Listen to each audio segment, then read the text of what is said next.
Hello students, today we are going to begin with chapter number 41, that is direct and indirect speech. Before we begin with the rules of this chapter, it's very important for you to know about what is a direct and indirect speech. So we will know direct speech क्या होती है और indirect speech क्या होती है, उसके बाद ही हम बाकी के रूल्स शुरू करते हैं. ठीक है. To understand this concept of direct and indirect speech, let me give you an example. Suppose I am talking to somebody, and if I am speaking, I am the speaker and the person who is listening to me would be called the listener. Okay. अब मैं कुछ बोल रही हूँ और बोलते बोलते मैंने एक लाइन बोली है, I like going to school. मुझे स्कूल जाना पसंद है. तो मेरे एग्जैक्ट वर्ड्स क्या हो गए? I like going to school. मैं कौन हूँ? मैं स्पीकर हूँ. और जो स्पीकर के एग्जैक्ट वर्ड्स होते हैं, जो भी स्पीकर अपने मुंह से वर्डिंग निकालता है, उन वर्ड्स को हम बोलते हैं direct speech. I like going to school are my words and I am the speaker. So I like going to school is the direct speech.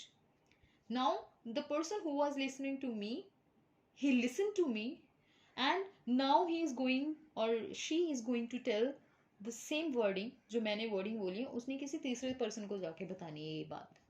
अब वो क्या करेगा? वो जो मेरी डायरेक्ट स्पीच है उसको थोड़ा मॉडिफाई कर देगा और अपनी लैंग्वेज में जाके बताएगा. यही होता है.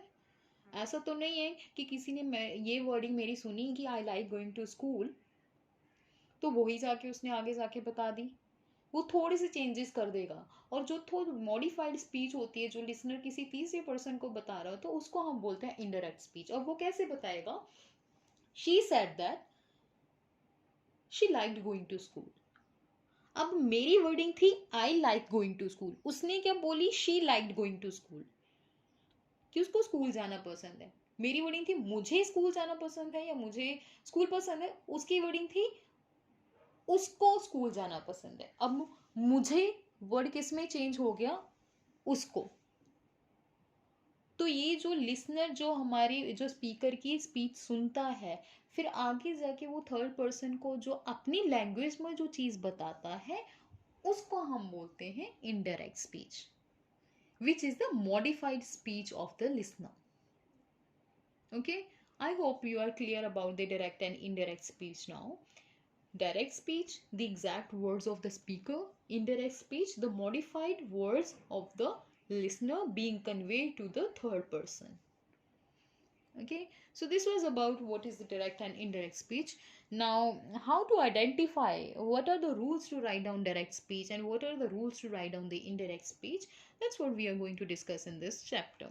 For that, I suggest you to open up your 6th standard grammar book, because in that group few points are given to identify the direct and indirect speech, which will be quite helpful for you to understand this concept. Okay, so this is the 6th standard grammar book I'm going to use to explain few things to you. On page number 189, they have explained few points to identify the direct and indirect speech, और to write down the direct and indirect speech. ठीक है. तो यहाँ पे ये जो points है वो हमें ये बताएंगे कि कैसे डायरेक्ट स्पीच को आइडेंटिफाई या लिखना है और कैसे इनडायरेक्ट स्पीच को आइडेंटिफाई करना है या लिखना है. First sentence, these 3 points will be explaining about direct speech. These 4 points will be explaining about the indirect speech. The first point about direct speech is the exact words of the speaker are put within the inverted commas. जो direct speech होती है, जब हम उसको लिखते हैं, ठीक है, तो जो स्पीकर ने जो वर्ड्स बोले होते हैं ना, उनको इन्वर्टेड कॉमास में लिखते हैं हम. अब इन्वर्टेड कॉमास क्या होते हैं यहाँ पे उन्होंने बताए हुए हैं, ये होते हैं इन्वर्टेड कॉमास. अब इन्वर्टेड कॉमास की एक बात आपको ज़रूर ख्याल रखना है जब भी आप कहीं लिख रहे हो डायरेक्ट स्पीच, जो इन्वर्टेड कॉमास हैं जो शुरू करने हैं वो इस तरह से होने चाहिए, और जब आप क्लोज कर रहे हो तो ऐसे करने. ठीक है. जब शुरू वाले हैं वो नीचे की तरफ आपने 6 बनाने हैं, और जो ख़त्म होने वाले हैं वो ऊपर से नीचे की तरफ उल्टे 6 बनाने हैं. तो ये थोड़ा माइंड में रखना, क्योंकि इन्वर्टेड कॉमास में भी बच्चे बहुत गड़बड़ी कर जाते हैं. सो द एग्जैक्ट वर्ड्स जो भी स्पीकर बोलता है उसकी वर्डिंग को इन्वर्टेड कॉमास में लिखा जाता है डायरेक्ट स्पीच में. ठीक है. Second point is the first word of the reported speech begins with the capital letter. जो रिपोर्टेड स्पीच का जो फर्स्ट वर्ड, जो फर्स्ट अल्फ़ाबेट होता है वो कौन सा होता है? बड़ा होता है. अब ये रिपोर्टेड स्पीच क्या है? रिपोर्टेड स्पीच मतलब वही वर्ड्स जो स्पीकर बोलता है, जो स्पीकर की वर्डिंग होती है, जो स्पीकर की स्पीच होती है, उसको हम रिपोर्टेड स्पीच बोलते हैं। तो कुछ डरना नहीं है, रिपोर्टेड स्पीच क्या वर्ड आ गया? The words of the speaker are called the reported speech. जैसे मैंने बोला कि ये जो क्या है वो इन्वर्टर कॉमास में लिखते हैं, और जब भी हमने इन्वर्टर कॉमास में स्पीकर के द्वारा बोले हुए जो वर्ड्स हमने लिखने हैं, उसको शुरू कर, जब हम लाइन लिख रहे हैं उसका जो बिगिनिंग वाला जो लेटर होगा, वो अल्फ़ाबेट होगा, वो कैपिटल लिख रखना है हमेशा। Next thing is, a comma is placed after the reporting verb to separate it from the second part of the sentence. अब यहाँ पे एक और word आ गया, that is reporting verb. अब reporting verb क्या होता है? Reporting verb are the words which introduce us with the reporting speech. ऐसे वर्ड्स जो रिपोर्टेड स्पीच को लिखने से पहले हम यूज़ करते हैं, उनको बोलते हैं रिपोर्टिंग वर्ब। अब जैसे यहाँ पे ये जो एग्जाम्पल है, राम सेड, ये जो सेड वर्ड है, ये क्या है? रिपोर्टिंग वर्ब है। ये जो कहा है उसने, ये जो कहने वाला है, अब क्या कहा? Harry is an idle boy. तो ये Harry is an idle boy, ये है रिपोर्टेड स्पीच। इसको इंट्रोड्यूस कौन सा वर्ड करवा रहा है? ये word that is said. Said क्या है? Reporting verb. तो कोई भी वर्ड जो, चाहे वो सेड है, चाहे वो से है, चाहे वो सेज है, चाहे वो विल से है, जो रिपोर्टर स्पीच को इंट्रोड्यूस करवाता है, उन वर्ड्स को हम बोलते हैं रिपोर्टिंग वर्ब।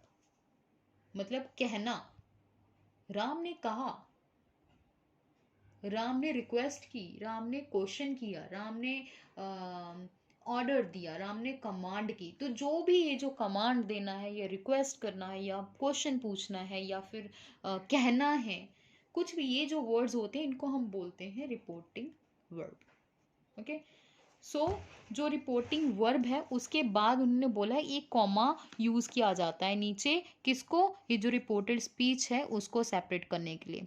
तो सेड के बाद उन्होंने कॉमा यूज़ किया हुआ है ना, this is example of direct speech. ये है रिपोर्टिंग वर्ब। रिपोर्टिंग वर्ब को लिखने के बाद डाला नीचे कॉमा, फिर रिपोर्टिंग स्पीच शुरू हो गई। रिपोर्टिंग स्पीच मतलब स्पीकर के वर्ड्स, उनको हमने लिखा इन्वर्टर कॉमास में, और ये हो गई अ डायरेक्ट स्पीच।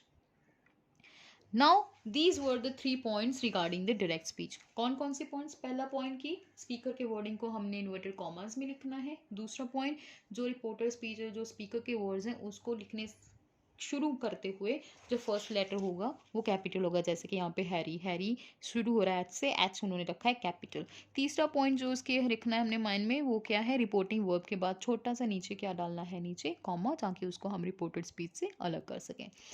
अब बात आती है इनडायरेक्ट स्पीच की। अब इनडायरेक्ट स्पीच की क्या पॉइंट्स होते हैं? The reported words are not placed within the inverted commas. अब डायरेक्ट स्पीच में हमने क्या किया था? जो स्पीकर की वर्डिंग थी उसको हमने इन्वर्टेड कॉमास में लिखा था, लेकिन यहाँ पे जो इनडायरेक्ट स्पीच होती है उसमें हम जो स्पीकर के वर्ड्स होते हैं उनको इन्वर्टेड कॉमास में नहीं लिखते हैं, कॉमास हटा दिए जाते हैं। Second point, no comma is placed after said.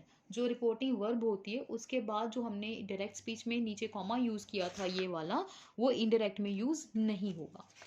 Third, the reported speech is introduced by the conjunction that. अब रिपोर्टेड स्पीच, जो भी रिपोर्टिंग स्पीच है, जो भी स्पीकर के हमने वर्ड्स लिखने हैं इंडायरेक्ट स्पीच में, उनको लिखने से पहले एक कंजंक्शन यूज़ होगी। कौन सी वाली? That.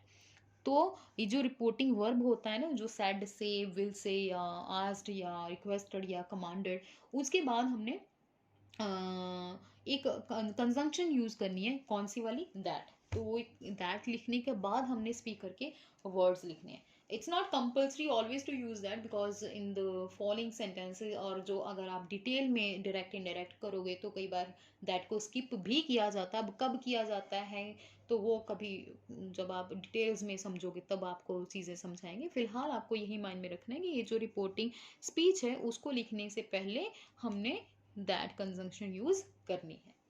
Fourth sentence is the verb is changed into was. The verb is changed into was. अब ये क्या है? ये कॉन्सेप्ट है टेंसेस का। Direct and indirect again will contain the rules of tenses. I have told you many times that many topics of your grammar will depend upon the tenses. So once again, to understand this chapter also, You have to know about the rules of the tenses, because if you don't know in which tense the sentence is written, you will not be able to translate or transfer that sentence with the changing rules of the tenses. Because यहाँ पे whenever you're going to change direct into indirect or indirect into direct, you need to change the tenses, and that you can do only when you identify the tenses. tenses को change करने से पहले आपको sentence को identify करना पड़ेगा कि कौन से tense में लिखा हुआ है, और फिर कौन से टेंस में लिखा हुआ है और उसको किस टेंस में चेंज करना है, इसको समझने के लिए you need to know about the rules. So I suggest you to go through the rules of the tenses once again. The videos I have already sent regarding the tenses. If you do not know the rules of the tenses till now, go learn the rules again and again every day. This is your homework. Until or unless you become perfect regarding the tenses, you have to read at least one tense per day. हर रोज एक एक tense की reading ज़रूर करो, उन rules को पक्के ज़रूर करो, तब तक जब तक आप इस काबिल ना बन जाओ कि आप दूसरों को वो टेंस के रूल समझा सको बिना भूले.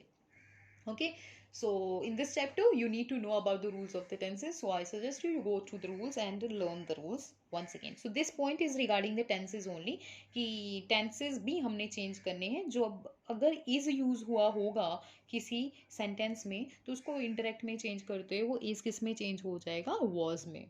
तो ये जो टेंसेस के रूल्स हैं, that's all, those also we are going to discuss in the chapter. While I'll be explaining this chapter, the rules of the tenses will also be discussed again, because कौन सा tense किस tense में change होगा वो discuss किया जाएगा आगे.